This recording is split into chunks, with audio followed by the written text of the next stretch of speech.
Hello, I'm Dr. Kaylee Usher from the University of Western Australia and founding member of the International Arthrofibrosis Association. Arthrofibrosis is a surprisingly common affliction that's seldom heard about. And today I have the great pleasure of speaking to Dr. Stephen Singleton, who's one of the world's most preeminent arthrofibrosis surgeons. He's from the UT Southwestern Texas. Dr. Singleton, there aren't many surgeons who have the strong background that you have for treating arthrofibrosis. And I know that people travel from all over the world to consult with you. Can you tell us how this came to be? Well, thank you for the nice introduction. Let me start off in that way, Kaylee, and feel free to call me Steve throughout the interview here. I appreciate that a lot. I don't quite know how that exactly came to be, and I'm not sure that I would even consider myself an expert in arthrofibrosis or maybe much of anything, if you talk to my wife in particular. But I developed a bit of an interest in scar tissue and fibrosis around joints when I was a fellow studying under one of my mentors whose name was Dr. Richard Stedman. And he practiced in Vail, Colorado, of the United States, and he had an interest in scarring around the joints. And so I sort of followed his leadership, if you will, with him being a mentor of mine. And we had a few knee arthrofibrosis surgeries that we did together, and I watched how he worked and how he treated people and learned a lot from that. And then at the same time, that same year, I had a difficult elbow surgery with another surgeon in the clinic in Vail who had an elbow condition that we often will just call an elbow contracture or elbow arthrofibrosis also. And we undertook a release of that surgically. This woman was from Canada, this patient, and another fellow and I, with surgeon Dr. Richard Hawkins, who was also Canadian, undertook this procedure, and we videoed it, the entirety of the procedure, and we made a video of the surgical procedure, if you will, and then followed her over the course of 6 months. And then we put together a video for the American Academy of Orthopedic Surgeons, and which is a large body of orthopedic surgeons in the U.S., and really surgeons from all over the world come to the meetings. And we presented this video, and it was really well received. In fact, it won an award. And this was back in the late 90s. And so I suppose that's how it all began, really. Oh, beautiful. And so you've just been refining your techniques over the years, I guess. And well, I will say, yes, the technique has changed from when I was first operating on patients with Dr. Stedman in Vail in the late 90s to what I do now. I think really by sort of just the process of observation of what works and what doesn't work has led me, if you will, to sort of a refinement of what I do in surgery to try to release the scar tissue or ablate it more so than just cut it out, which is more still what we were doing back in the 1990s. With more open surgical techniques at that time and more arthroscopic surgical techniques currently, so the treatment is less invasive. But yes, certainly the techniques have changed some. So I'll go into the questions now from clinicians and from members of the IAA. So when you're meeting a patient for primary surgery, are there any warning signs that might make you think that this patient's at a risk of post-op arthrofibrosis? Well, that question sort of begs a very long answer, and I don't want to belabor all this too long. But yes, I suppose there's potentially a lot of warning signs. And there's just a lot of nuances with respect to treating patients with arthrofibrosis, and that's what makes it difficult for surgeons or physios or even non-operative orthopedic providers throughout the world to take care of patients with arthrofibrosis, because everybody and every presentation of arthrofibrosis is so unique and different. And so after an assessment of like a patient's current condition with respect to their joint and stiffness, the warning signs that might, for me, mean that this particular situation might be more difficult than most would be a couple things. One is the presence of like persisting redness, heat, and swelling in a joint that doesn't tend to go away even after prolonged periods of non-weight bearing or protected weight bearing and unloading of the joint. Two is the patient who has had multiple procedures without much success. That obviously would just indicate that this may be a more difficult situation. Three is, and this is relatively not infrequently encountered, is the presence of a change in the position of the patella or the kneecap when we specifically speak about knee arthrofibrosis relative to its more normal setting or this where it should be. And oftentimes in the situation of arthrofibrosis, there may be scarring underneath the kneecap and what we call the anterior interval and about the patella tendon and Hoffa's fat pad that pull the kneecap down into a position of Baha or infrapatellar positioning. And so that can be a warning sign that perhaps just a simple release of scar tissue might not be enough. We might actually have to lengthen some of the tendon tissue. And then the last thing I thought, or that I think of, is are there any other conditions going on in the knee that might make regaining motion difficult or hard and painful? So, for example, somebody who already has some underlying osteoarthritis or arthrosis, and in particular, arthrosis has led to the early development of some morphologic changes in the bone. That means the shaping of the normal rounded contour of the femoral condyles or the shape of the tibia, because patients who start to develop bony changes then will have trouble no matter what you do with respect to arthrofibrosis surgery. And I don't mean trouble in a bad sense. It's just it might be more difficult for them to regain a true normal sense of range of motion. That's very interesting, actually, that you say that. Do you think that's more of a physical limitation, or do you think that's the pathological sort of mechanisms that have already kicked in, perhaps beforehand? Well, I think let me say this: I don't know that if within the pathology of arthrofibrosis, and you could speak to this maybe better than I can, if over the long term just arthrofibrosis in that sense potentially leads to joint deformity or osteoarthritis, say. But oftentimes these two conditions, particularly in the patient who may be middle-aged or older or has had multiple procedures already, may be developing osteoarthrosis. And so if there are morphologic changes occurring in the bone or in the shape of the condyles, then regaining range of motion can take a lot more work and a lot more physical therapy intervention, et cetera, after the surgical procedure that I might do. Oh, thank you. Can you describe your surgical procedures? Are there special techniques that you use when you're operating on somebody with arthrofibrosis? I can try. Again, arthrofibrosis presents in so many different fascinating ways, and every situation is different. Every patient has sort of their unique circumstances that require, if you will, sort of addressing in surgery. And I'll often, and maybe I should say this before I even talk about technique, that one of the things I learned from Dr. Stedman and even others, but particularly him, was in people that have arthrofibrosis, a lot of times they have seen other doctors and they've seen other surgeons.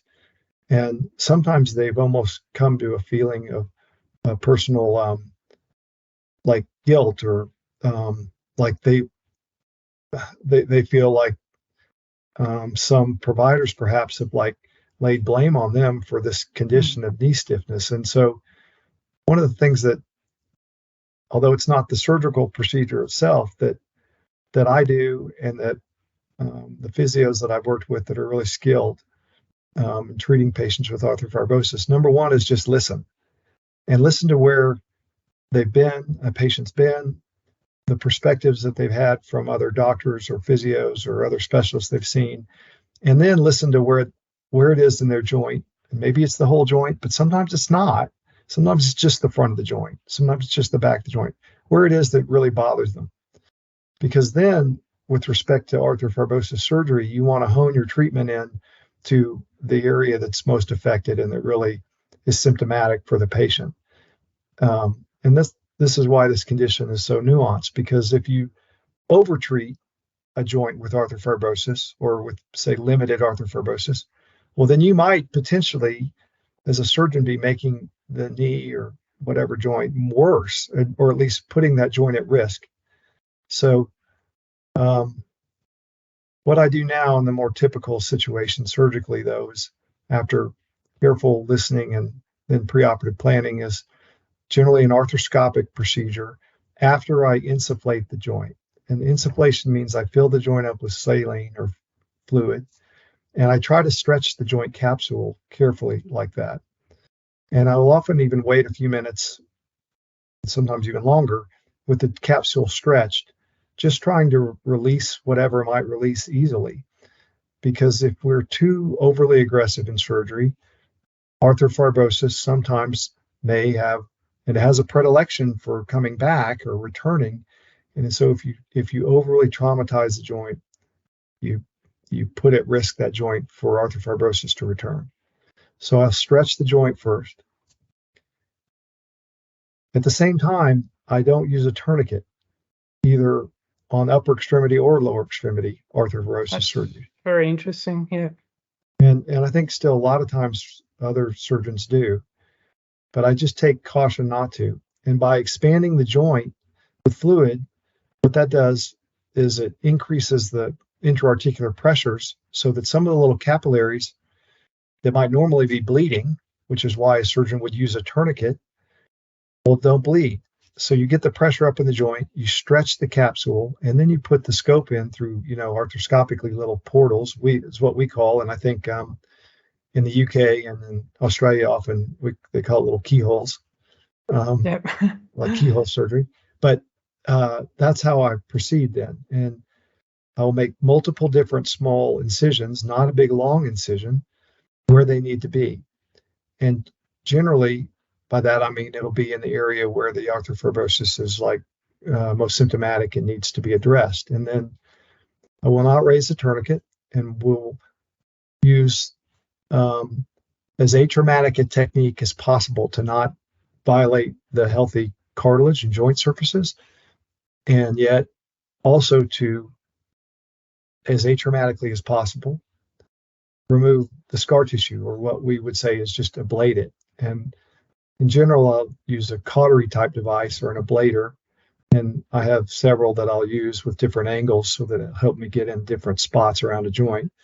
But in general, like for the audience, the ablator is like a tool that has a wand at the end of it that can get very hot or create like a cauterizing type effect, and yet disintegrate tissue.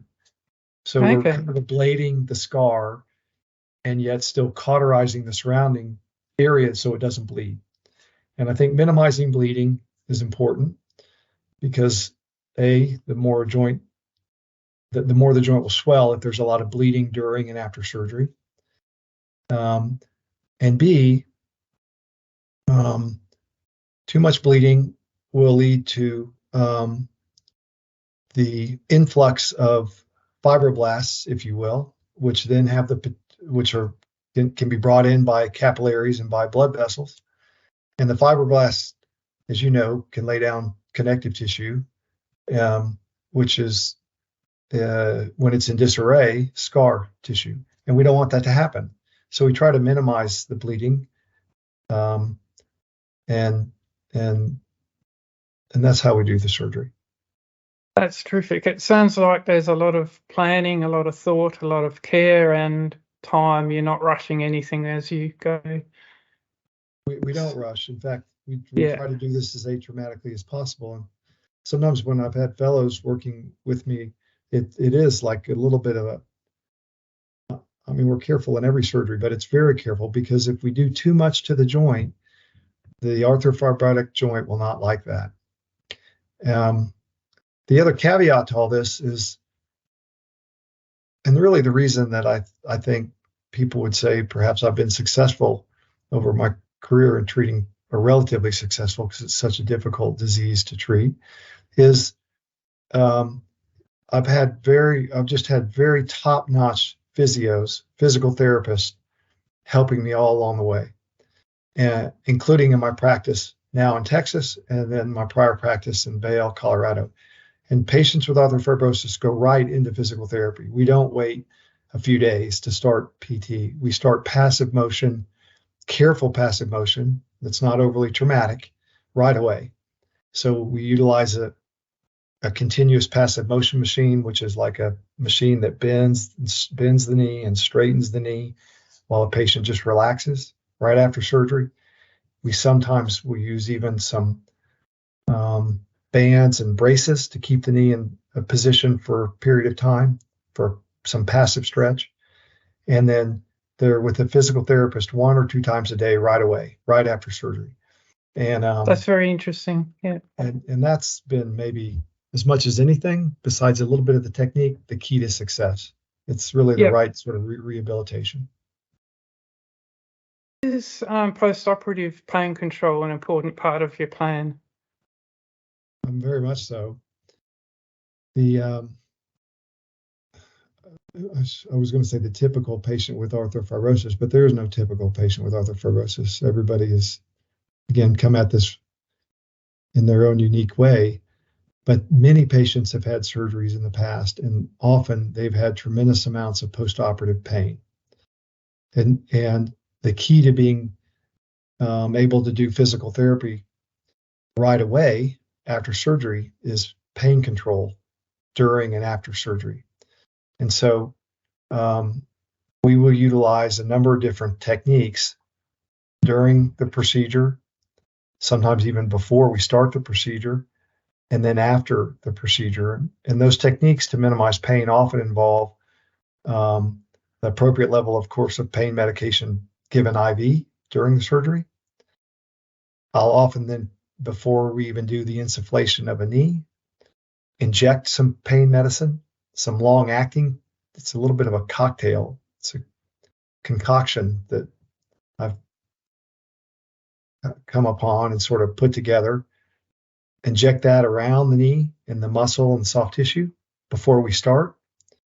And then for the very symptomatic patient, we'll sometimes even do a nerve block or several different nerve blocks around the joint preoperatively, right before they go to sleep, to just completely, if you will, numb the sensory nerve endings around the lower extremities so that when they wake up, patient doesn't hurt, and start the CPM right away, quickly, and then go to PT same day or for sure the next morning.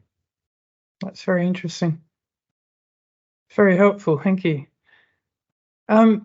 This is a bit of a difficult question given the range of presentations of arthrofibrosis. Can you tell us a little bit about what it looks like when you operate on somebody that already has that scar tissue? And usually, is there usually, and you mean what it actually looks like through the surgery? It usually looks like a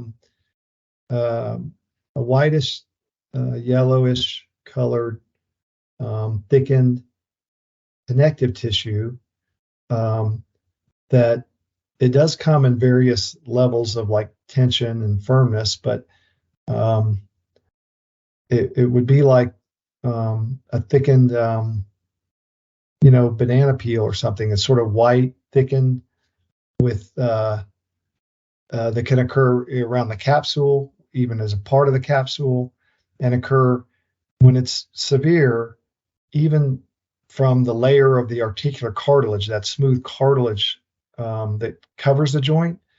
it can grow from the capsule into that articular surface in very like severe presentations. So I guess to answer your question, it's got sort of this white, yellowish, thickened rind, like orange peel, maybe is a little bit more like what it would be like, but it sometimes can be very rigid, not even flexible at all. Is there a difference in the vascularity of it, more or less vascular, or? Yeah, typically it appears to be less vascular. Like there will be blood vessels within it, but it's more like just a rind type of tissue with just intermittent small blood vessels. And if you cut through enough of it, yes, it will bleed, but it's not. It sometimes is not that vascular in nature. That said, we don't want to damage the normal capsule or other tissues about the joint when we're doing surgery, and so we don't want those because we don't want those tissues to bleed, and because as I mentioned earlier, we don't want to lead to increased bleeding in association with the surgery. So it's an accepted practice that surgeons initiate a preoperative radiation protocol. Can you tell us if you do that and why or why not? Yeah, I don't do it that often anymore. In very severe situations, I might still consider it. But the reason to do it is because the radiation can literally like kill tissue and cells. And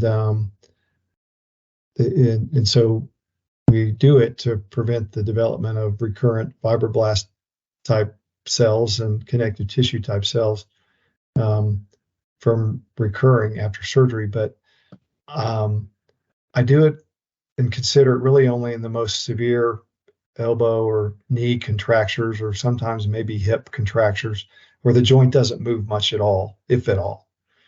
Otherwise, I used to do it more frequently, but it can lead to poor healing and poor wound healing. And so in the situations where patients have had multiple surgeries prior to seeing us or me, and where we might be worried about the skin healing and the soft tissues healing properly, I've gotten away from using it as frequently. Very interesting, thank you. So I have a question from one of the IAA members. Is it possible to release an adhered patella tendon from the tibia in order to improve the function of the extensor mechanism? And if so, how would you do that? Sure. This is the question that you brought to my attention earlier. Yes. And I looked at the X-ray. I guess I'll have two comments with respect to that. To answer that question, yes. And it's not uncommon to have scarring of the patella tendon and or any residual Hoffus fat pad tissue onto the pretibial area. Some people call that the pretibial space. As surgeons from Vail, Colorado, we learned to call it the anterior interval, the space anterior to the tibia. But in situations of arthrofibrosis, that space is often obliterated with scarring. And so we peel the tendon and any normal fat pad tissue away from the tibia. And in so doing, we call that an anterior interval release. And we do that generally with an ablator type of device. So yes, you can peel that off and done properly. And then postoperatively with immediate physical therapy and patella mobilization and patella tendon mobilization and some other strategies, that patella tendon can lift up and away from the tibia and function more normally. That's very helpful. Thank you. Yeah, I hope that helps this patient. Now, the second question, though, I will say with respect to this X-ray that you sent, if I can I delve into that now? Yeah, absolutely. Was that I noticed that the patella positioning on that X-ray was in Baja or infrapatellar, and so in that particular individual, I would be concerned that if this has gone on for a long time, the patella tendon might not only be scarred down onto the tibia, but might be contracted, literally like if my fingers are the normal tendon, like shrunk, contracted. Yeah. And so we can release the tendon from it. If the normal tendon position would be like this, away from the tibia, this hand's the tibia, and now it's scarred down, we can release it. Sure. But if the tendon fibers here, which would normally look like this, are contracted, and the whole patella position with the base of my hand and wrist here, or the patella, is now in an inferior position, that will only help so much. And I noticed that position on that x-ray. Mm-hmm. And so if this person has had multiple interventions, and this has gone on for a prolonged period of time, and I noticed they've at least had one ACL type surgery from the x-rays that I reviewed, they might need a patella tendon lengthening, which is where we cut some of the tendon and lengthen it and get the patella loosened up, so to speak, all the way up into better position on the trochlea of the femur. And I would be concerned from what you sent me in those pictures that person might need that. Do you think if they freed that adhesion to the tibia, that CPM might over time be able to very gradually increase that tendon length without that surgical sort of intervention? It can, as well as passive mobilization of the tendon. And sometimes then quad contraction, where the quad is pulling the kneecap up. But certainly manual mobilization, where you pull the kneecap up passively, is how we would start that in the immediate postoperative setting. Okay. Trying to stretch that tendon and side to side. Oh, thank you. Very much appreciate that. So when you're talking to medical students or medical residents, is there one piece of advice or message that you would like to pass on? Well, I think, sure. I interact with residents, and not so much medical students, but residents and fellows.